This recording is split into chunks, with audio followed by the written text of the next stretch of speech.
بتایا گیا ہے کہ جنرل باجوہ نے میرے بارے میں بیان دیا ہے، میں نے کبھی بھی ان سے علیحدہ اور تنہائی میں ملاقات نہیں کی اور عمران خان کے خلاف کبھی کوئی بات نہیں کی۔ میں نسلی اور اصلی ہوں۔ میرے فوج میں جنرل مشرف کے ساتھ، جنرل احسان کے ساتھ اور جنرل اختر الرحمان کے ساتھ تعلقات تھے،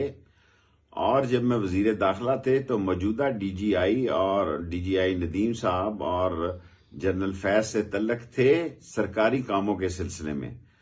میں واضح کر دینا چاہتا ہوں، میں نسلی اور اصلی ہوں، عمران خان کے ساتھ کھڑا ہوں، کل اس کے جلسے میں شریک ہوں گا،